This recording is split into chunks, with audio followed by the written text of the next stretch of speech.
Jubilee hills BJP అభ్యర్థి లంకల దీపక్ రెడ్డి తరపున nomination వేసేందుకు వచ్చిన ఆయన భార్యను పోలీసులు అడ్డుకున్నారు.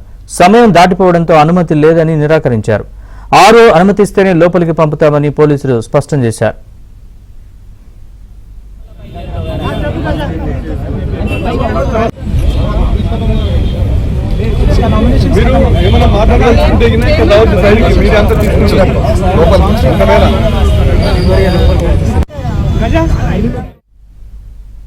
జూబ్లీ హిల్స్ ఉప ఎన్నికల్లో ఇవాళ నామినేషన్లకు సంబంధించిన పూర్తి సమాచారం మా ప్రతినిధి నుమాన్ అడిగి తెలుసుకుందాం. నుమాన్, చెప్పండి.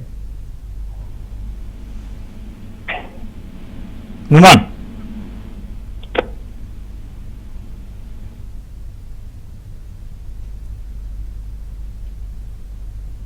నుమాన్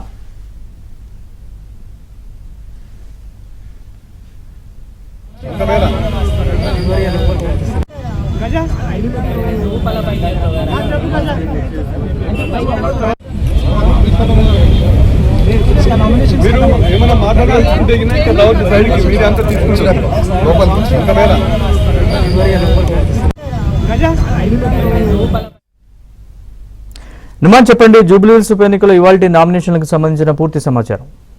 దీపక్ రెడ్డి భార్య చేదు అనుభవం ఎదురైంది. రిటర్నింగ్ అధికారి ఆఫీస్ లోపలికి పోలీసులు అనుమతించలేదు. టైం దాటడంతో అనుమతి లేదని పోలీసులు నిరాకరించారు. రిటర్నింగ్ ఆఫీసర్ అనుమతిస్తేనే లోపలికి అనుమతిస్తామంటూ కూడా పోలీసులు చెప్పినటువంటి పరిస్థితి. సో ఈ నేపథ్యంలో ఆమె ఈరోజు మంచి రోజు కావడం, వాస్తవానికి కొంత సెంటిమెంట్ తో మొదటి సెట్ నామినేషన్ దాఖలు చేయాలని భావించి వచ్చినప్పటికీ టైం కొంత ఆలస్యం కావడంతో మాత్రం పోలీసులు అయితే అనుమతి ఇవ్వకపోవడంతో ఆమె రిటర్నింగ్ అధికారితో మాట్లాడి అక్కడి నుంచి తిరిగి వెళ్లిపోయినటువంటి పరిస్థితి.